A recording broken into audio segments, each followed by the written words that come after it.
se clasifican como órganos específicas y otras enfermedades autoinmunes no órganos específicas. Cuando hablamos de órganos específicas, por ejemplo, tenemos a tiroiditis Hashimoto, o por ejemplo, a una cirrosis biliar primaria, en donde está afectado el hígado o está afectada la tiroides. Pero también pueden haber enfermedades no órganos específicas y a la cabeza encontraríamos a lupus eritematoso sistémico, es decir, enfermedades sistémicas en las cuales no hay un órgano específico afectado, sino que es varios órganos que pueden estar afectados, ¿no? Cuando hablamos de estas enfermedades autoinmunes, tenemos que tener en cuenta que hay exámenes que son específicos para las enfermedades autoinmunes, pero también tenemos aquellos exámenes que son de rutina, esos que hacemos siempre en el laboratorio, como por ejemplo un hemograma, en el cual podemos encontrar a veces una anemia hemolítica o una anemia enfermedad crónica en estas enfermedades, en leucopenia, linfopenia o plaquetopenia. Y nos puede dar un indicio acerca de cuál es la posibilidad o cuál es la enfermedad que podría estar afectando. O qué órganos está afectando, si es que, por ejemplo, fuera sistémico. Podemos también tener elevación de los reactantes de fase aguda, que como ustedes saben son inespecíficos, pero que en algunos casos nos dan una información valiosa. Algunos de ellos, por ejemplo, forman parte de los criterios diagnósticos. Por ejemplo, la elevación de la proteína C reactiva, la elevación de la velocidad de sedimentación globular. Estos dos reactantes de fase aguda forman parte de los criterios diagnósticos actuales del dermatoide. No quiere decir que van a estar presentes siempre, sino que cuando están, tienen un puntaje que puede ayudar al diagnóstico. Otro elemento importante es el complemento, que nos puede ayudar a valorar si esa enfermedad autoinmune está activa, ¿no? Entonces esperaría encontrar una disminución del complemento, un consumo, ¿cierto? También un urianálisis, o sea, un examen de orina básico. Yo podría encontrar, por ejemplo, una leucocituria, hematuria, cilindruria, si es que tuviera un problema nefrológico, un problema en nefrona, ¿no? Y también podría haber una activación policlonal, por ejemplo, hallado en una electroforesis de proteínas, una hipergamma globulinemia policlonal, cuando tengo este tipo de inflamación. Hablando específicamente ya de la fisiopatología de las enfermedades autoinmunes, bueno, pues hay estudios en los cuales los enmarcan en un periodo de tiempo, como una historia natural de la enfermedad, en la cual empezamos con factores hereditarios, factores genéticos, epigenéticos, que están asociados o que predisponen a la persona a tener una enfermedad autoinmune. Después podrían haber los factores ambientales, ¿verdad? Entonces es lo que llamamos ecología autoinmune, en la cual, por ejemplo, puede haber una respuesta innata normal, en la cual puede haber una influencia del género. En este caso, más bien, susceptible para la mujer y más bien un factor de producción por los andrógenos para el hombre. Después tenemos un estado preclínico, un estado en el cual todavía no se ha desarrollado la enfermedad y sin embargo ya hay un desbalance en la producción de citoquinas, ya hay una producción de autoanticuerpos, para que luego ya venga la enfermedad propiamente dicha, que es la manifestación de la enfermedad con toda la clínica que esta conlleva.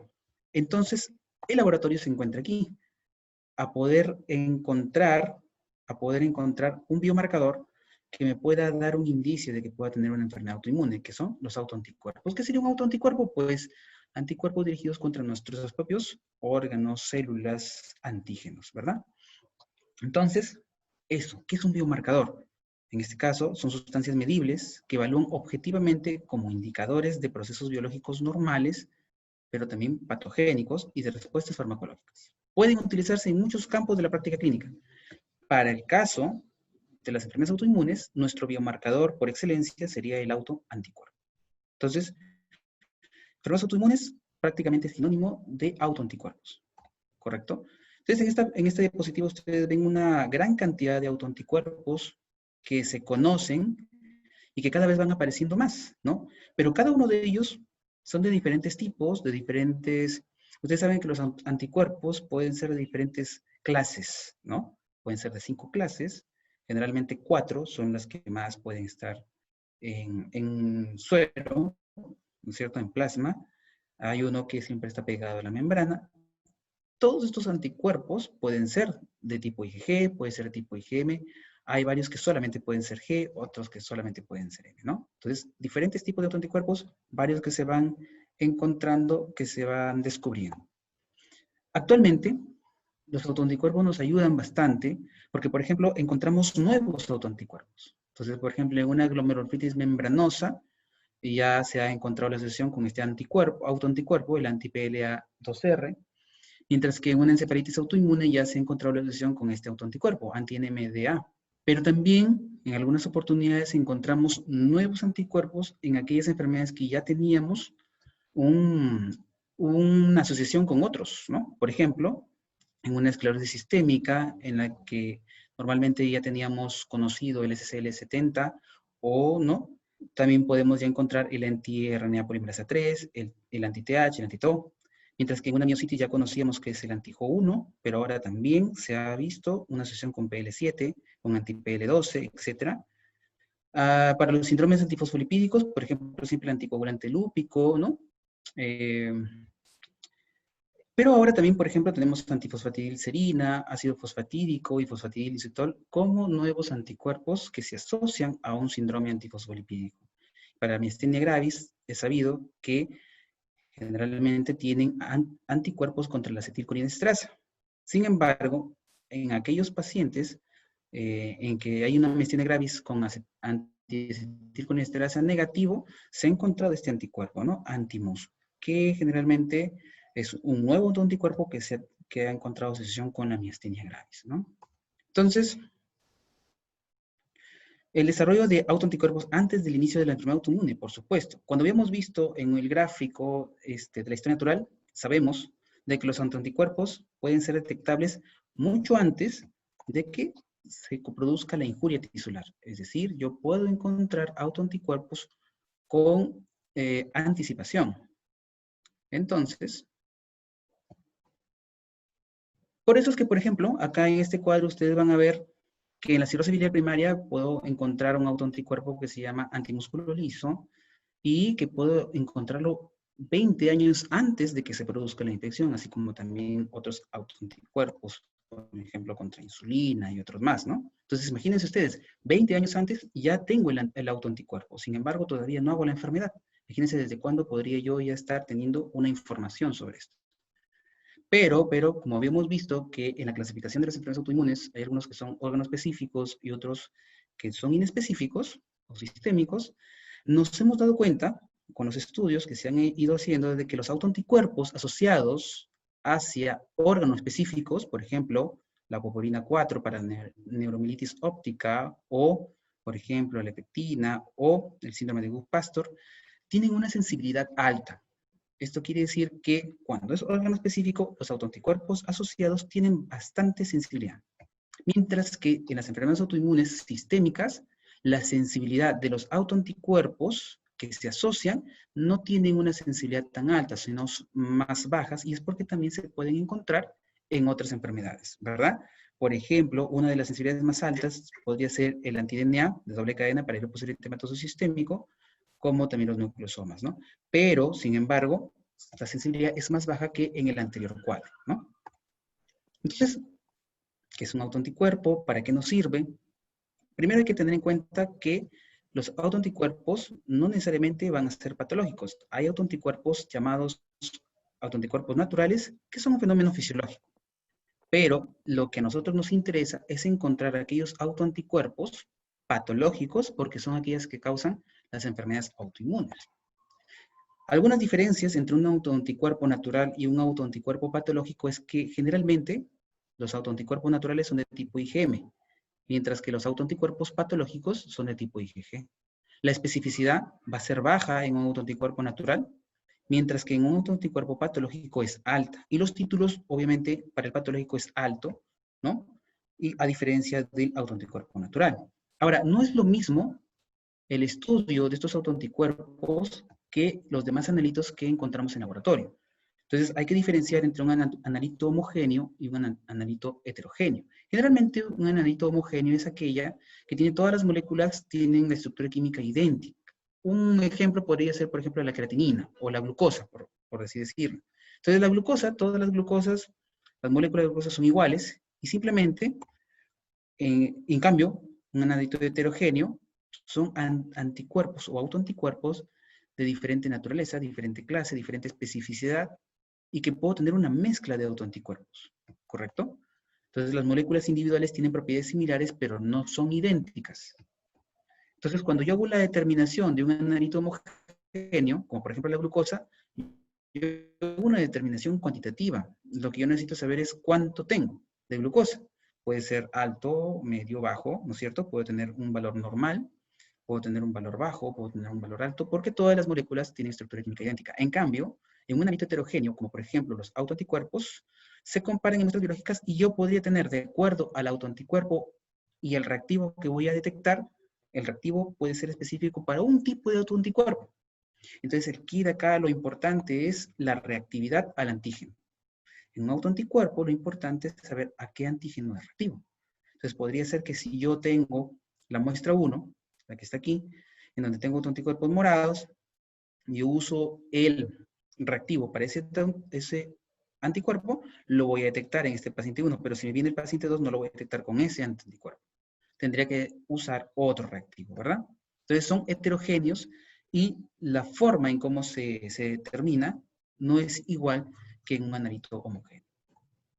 Entonces, con esto podemos ver en este gráfico que si bien es cierto, yo puedo tener un paciente A y un paciente B y los dos pueden tener anticuerpos contra un determinado antígeno X, los anticuerpos que han sido creados por cada uno de ellos son diferentes. A pesar que están teniendo la misma especificidad, son distintos y pueden sufrir varias mutaciones. ¿Qué características especiales entonces tienen los autoanticuerpos?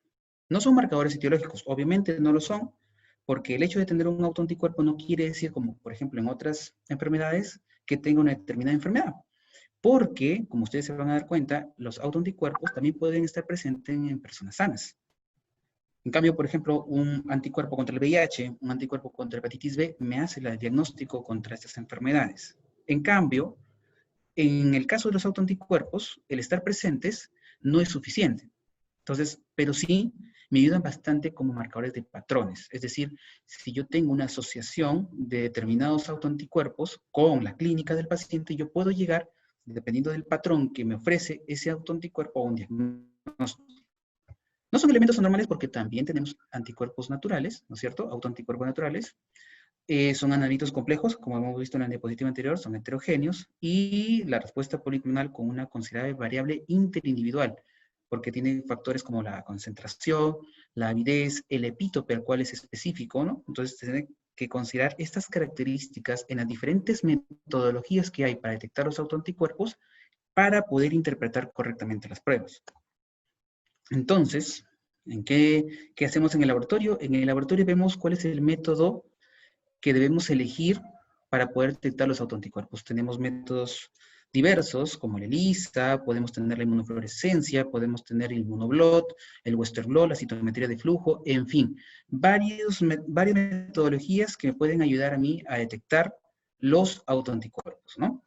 Pero se ha visto de que hay bastante discrepancia entre las metodologías. Cuando yo comparo, por ejemplo, en este estudio, se compararon 7 metodologías diferentes para un mismo anticuerpo, ¿no? Entonces, acá ven 6 anticuerpos, en los cuales han utilizado 7 metodologías diferentes. Por ejemplo, en alguno habrán utilizado inmunofluorescencia, en otro habrán utilizado citometría, en otro habrán utilizado ELISA, u otros.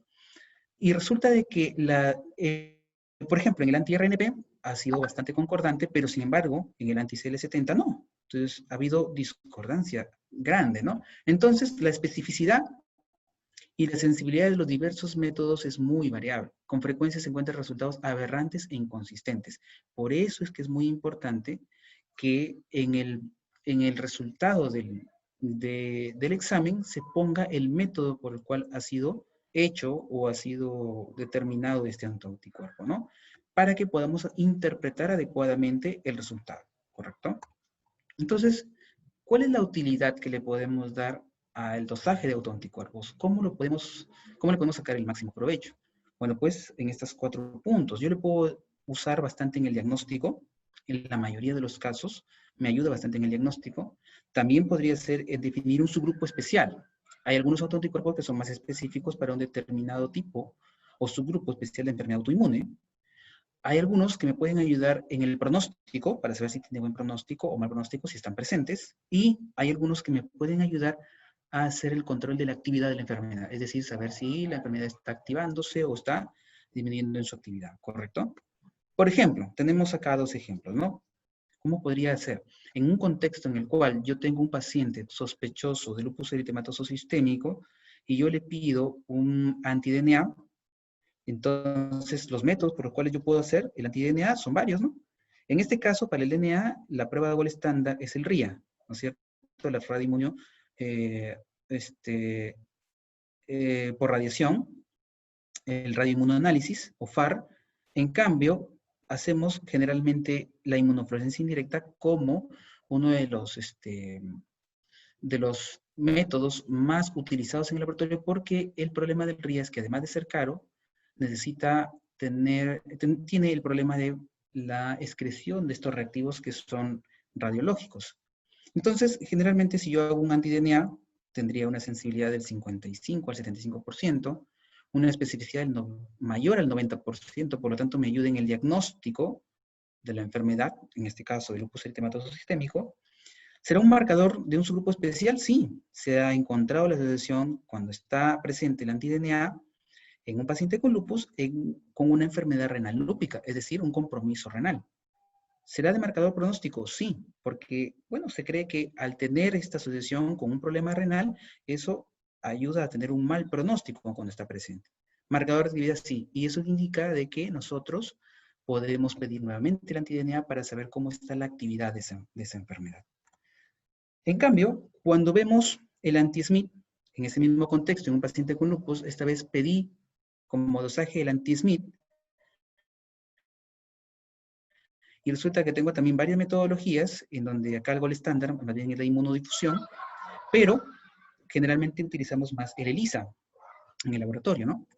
Y vemos que la sensibilidad es un poco más baja, que la especificidad es mayor al 90%, incluso a veces es mayor que el anti-DNA, se ha reportado que es mayor que el anti-DNA, o sea, me ayuda el diagnóstico. Sin embargo, marcador de un subgrupo especial en los pacientes, el SMIT, no. ¿Es un marcador pronóstico? Tampoco. ¿Un marcador de actividad? Tampoco. Eso quiere decir que no voy a poder hacer el control de la actividad de la enfermedad de lupus eritematoso sistémico con anti-SMIT, pero sin embargo sí lo puedo hacer con el anti-DNA. Entonces, es aquí la utilidad en la que yo voy a pedir los anticuerpos que necesito de acuerdo a la etapa o los 4 ayudas que yo necesito para poder tratar y ver o diagnosticar una determinada enfermedad autoinmune. Entonces, esta diapositiva ya la habíamos visto, donde vemos un montón, varios tipos de autoanticuerpos, pero lo importante acá es poder agruparlos, ¿no? Agruparlos para poder ver asociación de varios anticuerpos con enfermedades. Por ejemplo, ¿no? Tenemos acá la agrupación de ANA con anti-DNA, anti-SMIT, por ejemplo, un lupus eritematoso sistémico. Tenemos acá el péptido C citrulinado, el factor reumatoide, que me podría indicar una artritis reumatoide, el ANCA, por ejemplo, en enfermedades de vasculitis, por acá, en cirrosis primaria, es decir, en varias enfermedades. Pero sin embargo, como ustedes están viendo, estos círculos de agrupación no están separados, sino que se superponen y hay intersecciones. Eso significa que hay varios anticuerpos que se presentan en varias enfermedades. No es tan sencillo. Y ahí que radica que sea un poco difícil o tengamos dificultad para interpretar las pruebas, ¿correcto? Pero sí, se ha visto que hay asociaciones clínicas importantes. Por ejemplo, ¿no? En un lupus neonatal se ha visto la asociación del R2O52 y por eso que en una gestante en el cual se está pensando tendríamos que hacerle este marcador, ¿no? La nefritis lúpica, bastante relacionado, como hemos visto, con el anti-DNA, como habíamos visto en el ejemplo, y también con el anti-C1Q, el complemento. En un paciente con lupus neuropsiquiátrico se ha visto la asociación con anti-P ribosomal y anti-NMDA. Y en trombosis, por ejemplo, con las anticardiolipinas, ¿verdad? Para el síndrome antifosfolipídico. ¿Correcto? Entonces lo importante en los autoanticuerpos en lupus es de que cuando yo pida el dosaje de autoanticuerpos o de buscar autoanticuerpos en el lupus eritematoso sistémico, yo conozca esos autoanticuerpos, su prevalencia en la enfermedad, la sensibilidad que tiene, la especificidad que tiene de acuerdo a lo que yo necesito, la correlación con la actividad de la enfermedad, ¿no? Para poder yo saber qué es lo que quiero pedir, qué es lo que quiero controlar en ese paciente, o la asociación con la clínica o la enfermedad, ¿no? Que puede tener ese autoanticuerpo, ¿correcto? En el lupus eritematoso sistémico, por ejemplo, hay una expresión de muchos autoanticuerpos, varios autoanticuerpos que se pueden encontrar. Incluso se han encontrado hasta 180 diferentes autoanticuerpos en pacientes con lupus. Por eso es de que es un poco difícil a veces la interpretación, ¿no? Cuando hablamos entonces de enfermedades autoinmunes, es prácticamente obligatorio hablar de los anticuerpos antinucleares. Los anticuerpos antinucleares, que es lo que nos vamos a abocar a partir de ahorita, son actualmente, ¿no? Ya hechos a través de células CEP2. Antes, desde 1960, que se empezaron a realizar, se hacían con células de animales, a veces, ¿no? O de humanos, pero actualmente ya con células CEP2, que son células neoplásicas, que lo que hacen estas células es de poder presentar varias organelas de forma incrementada y de esa forma podemos ver los patrones. Porque los anticuerpos que están dirigidos contra esas organelas van a poder, los anticuerpos van a poder juntarse, van a poder unirse a estas organelas, a sus antígenos, y van a poder después desplegar la fluorescencia, que lo vamos a ver como un patrón en el microscopio de fluorescencia. Entonces, al inicio se ve que pues antes solo se pedía por los reumatólogos, los inmunólogos, ¿no? Y luego ya actualmente casi todas las especialidades los están pidiendo, ¿no? Y es que también se han encontrado muchos autoanticuerpos, pero eso también pues significa que la probabilidad de ustedes de encontrar un significado a veces ha disminuido, ¿no? Porque ya es varias enfermedades. Lo importante, ¿no? Es que a pesar que hay varias formas o varios métodos por los cuales yo puedo hacer el ANA, anticuerpos antinucleares, actualmente se considera que el gol estándar para ANA es la inmunofluorescencia indirecta. En el laboratorio, por ejemplo, el Hospital Regional, del Hospital Almanzora Aguinaga, se hace la inmunofluorescencia indirecta, pero también se utiliza el ELISA, ¿no? Con bastante frecuencia. Como ven acá, también pueden usar el Western blot, ¿no? La citometría de flujo, microarray, ¿no es cierto? Pero hay aquí algunas diferencias de ventajas y desventajas que puede haber cuando utilizo un determinado método.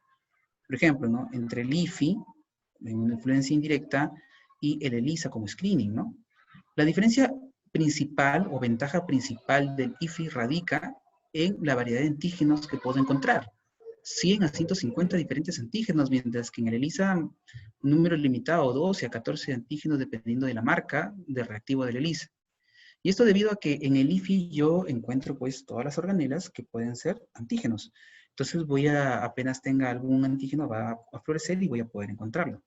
Pero ¿cuál es la desventaja? Obviamente, por tener varios antígenos, la sensibilidad es alta, mientras que en el ELISA la sensibilidad va a ser un poco más baja porque al no tener todos los antígenos, en algunas oportunidades voy a tener alguna enfermedad autoinmune que tenga un antígeno que no pueda ser detectado con ELISA, pero que sí va a ser detectado con el IFI porque tiene más número de antígenos detectables, ¿no? Por eso es que la variabilidad también entre laboratorios va a ser alta para el IFI. ¿Por qué? Porque es, como no es automatizado, como es ojo al ojo, ¿no? De acuerdo al patrón.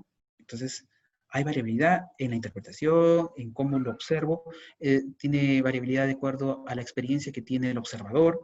Mientras que en el ELISA no, pues, porque es un cutoff, me dice si está positivo o está negativo, ¿verdad? Entonces, la variabilidad es baja entre laboratorios, ¿no? Pero en el IFI sí es alta.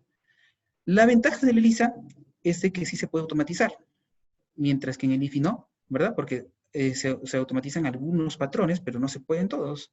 Y los costos obviamente son menores en el ELISA, ¿no? Operador dependiente, por supuesto, ¿no? Varía mucho o depende bastante de la experiencia del observador, ¿no? El Colegio Americano de Reumatólogos o de Reumatología considera, no solamente él, sino también la OMS y otros organismos, considera que el gol estándar para el ANA sigue siendo la inmunofluorescencia indirecta, ¿correcto?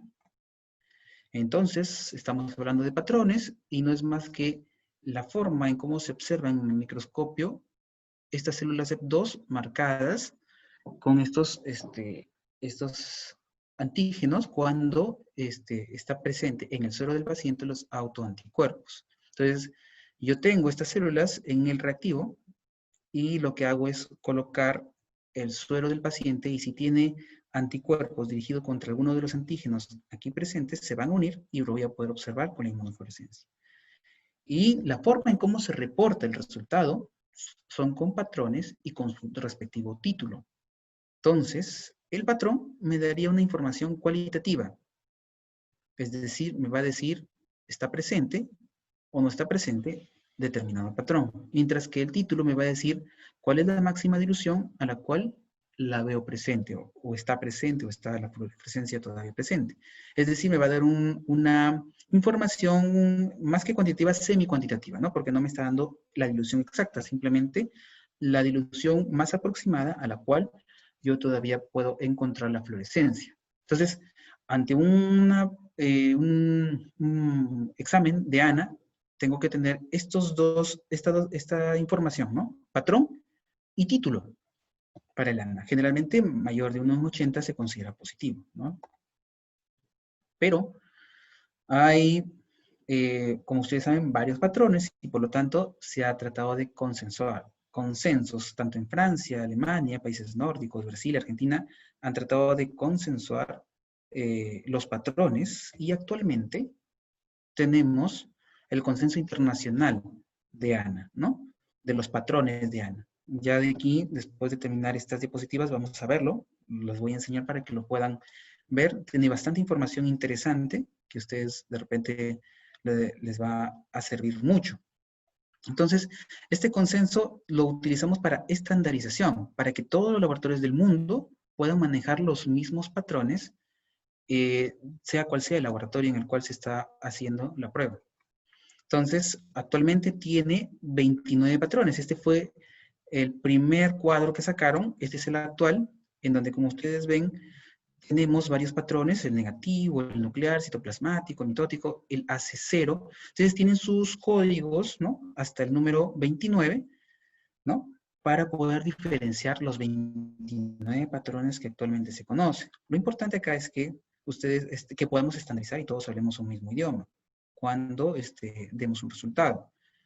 Lo que está en color naranja lo deben reportar los laboratorios que hacen IFI. Y aquellos que son ya un nivel experto, de más nivel, un instituto especializado, por ejemplo, debería también reportar los que están en verde. Es decir, un poquito más específicos, ¿no? Pero ya con la información naranja es bastante para el clínico, ¿no? Le puede ayudar bastante. Entonces, estos son más o menos los patrones que vemos con mayor frecuencia en el laboratorio. Por ejemplo, el patrón homogéneo, el patrón moteado grueso, que como ustedes ven, el homogéneo significa que todo el núcleo se pinta de una sola forma, ¿no? Homogéneo, homogéneamente pintado, mientras que el moteado tiene algunos sacabocados, ¿no? Pero de forma gruesa. El moteado fino es más fino y por eso es que los puntitos dejan menos espacios oscuros. Y el centromérico, si ustedes se colocaran a contar ahí los puntos que hay, van a ser la cantidad de cromosomas que tenemos, ¿no es cierto? Entonces van a ser 46 porque son 23 pares, puntitos que veríamos acá, ¿no? Entonces, pero lo importante aquí es de que los patrones se asocian a determinados anticuerpos. Entonces, algunos anticuerpos asociados son, por ejemplo, para el patrón homogéneo, el DNA de doble cadena o de monocatenario también, nucleosomas, histonas. Quiere decir que son asociados, no que son necesariamente presentes, pero generalmente se asocian a estos anticuerpos. O sea, yo encuentro un patrón homogéneo y pienso que muy probablemente estos son los anticuerpos que pueden estar produciendo este patrón, ¿correcto? No necesariamente los 4, puede haber uno, puede ser que no vea ninguno. Lo importante es que los más frecuentes encontrados son estos, ¿no? Por ejemplo, en un moteado grueso encontraría el SMIT o el RP, en un patrón centromérico el complejo centromérico, o en el moteado fino el SCA-RO o el SCB-LA, ¿no? Esos son más o menos las asociaciones que podría tener un patrón con un determinado anticuerpo. Hay patrones nucleolares, claro, por eso es que ahora vemos ahí distintos tipos de patrones más específicos y algunos que no son reportados a veces, que son los patrones citoplasmáticos, y de alguna forma puede ser debido a que, como se llaman ANA, anticuerpos antinucleares, no se consideraba el citoplasma dentro de los posibles antígenos o anticuerpos que se puede encontrar. pero actualmente se está tratando de que esto cambie y se llame anticuerpos anticelulares más que antinucleares, porque también sabemos de que hay anticuerpos en el citoplasma y que en algunos casos nos puede dar información importante. Por ejemplo, ¿no? Si en un paciente que tiene una ictericia, ¿no? Y estoy pensando en una patología hepática y encuentro en el ANA un patrón citoplasmático reticular, podría pensar entonces, ¿no? En un anticuerpo antimitocondrial, que me daría una información importante para poder diagnosticar cirrosis biliar primaria. En una persona que tiene una miositis, una clínica de miositis, y encuentran un patrón citoplasmático fino, el código AC20, ¿no? Este es el AC21, estaría asociado a anti-JO1, ¿no? Para miositis. Y en un paciente que tiene un lupus, en el contexto de una enfermedad eh, psiquiátrica, en paciente con lupus, y encuentro un patrón citoplasmático fino denso, AC19, estaría pensando en un perribosomal, y me ayudaría bastante en el diagnóstico. Otros, como por ejemplo el aparato de Golgi, lisosomas, dimentina, están en estudio. A uno se les encuentra la asociación, sin embargo, son hallazgos importantes que los estudios probablemente a futuro nos digan a qué enfermedades podrían estar asociadas y que tienen su relativa importancia, ¿no? Por ahora, todavía sin asociación importante clínica conocida. Entonces, lo importante es que nosotros como médicos, como clínicos que somos, entendamos los patrones, ¿no? A qué antígenos están asociados y a qué enfermedades están asociadas, para poder nosotros interpretar correctamente esto. Lo importante también es no dejarnos llevar por solamente un patrón, porque a veces los patrones, según los títulos, hay que interpretarlos, ¿no? Tienen que haber varias características para que podamos decir o hacer el diagnóstico de una enfermedad. Un solo patrón a veces no es suficiente, ¿no? Dependiendo de la clínica del paciente, el contexto clínico, ¿no? Del paciente. Entonces, ¿por qué? ¿Por qué digo esto? ¿No? Porque se ha visto que hay ANA positivo en personas sin evidencia de autoinmunidad. Es más, en algunas personas, ¿no? Puede ser la manifestación temprana de enfermedad autoinmune incipiente, a veces una alteración inmunológica transitoria, una infección, medicamentos, cáncer, un rasgo familiar autoinmune. Entonces, ANA positivo incluso se ha encontrado en personas sanas, ¿correcto?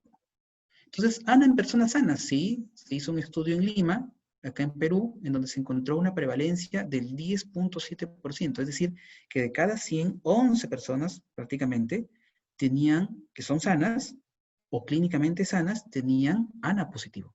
Pero ¿qué ANA tenían? ¿Qué patrón de ANA tenían? Generalmente tenían esto, el moteado fino y el moteado fino denso, ¿correcto? Este es el patrón que prevalece en las personas sanas que tienen ANA positivo. Este patrón, moteado fino y moteado fino denso.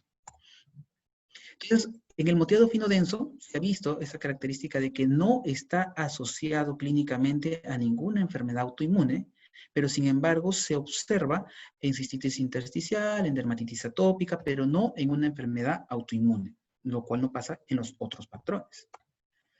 Entonces, ANA en personas sanas, miren cómo está la literatura en varios países, ¿no? Por ejemplo, en Perú 10.7%, pero puede ir desde 6% hasta 28% de positividad para ANA en personas sanas. Entonces, ojo, hay que tener cuidado. No el hecho de tener un ANA positivo quiere decir que tenga una enfermedad autoinmune. En este cuadro, ustedes pueden ver, ¿no? En este cuadrito, que en color verde están los normales, las personas asintomáticas, ¿no? Y en color azul, las personas con enfermedad autoinmune, reumática, ¿no? Estos son los porcentajes de prevalencia que se encontró. Y lo destacable aquí es que diferentes patrones se pueden observar solamente presentes en personas enfermas, como por ejemplo el patrón homogéneo, el patrón centromédico, el patrón moteado grueso, como también hay otras que solo lo encontramos en personas sanas, ¿no? Por ejemplo, el patrón moteado fino denso, que habíamos estado viendo, ¿no? Que el fino denso no se asocia a enfermedades autoinmunes. Entonces, en el fino denso podemos encontrar solamente en personas sanas. Adicionalmente vemos este patrón fino, moteado fino, no fino denso, sino fino nada más, en donde puedo encontrarlo también en personas que están enfermas, como también en personas sanas. Pero en este caso, cuando encuentro esto,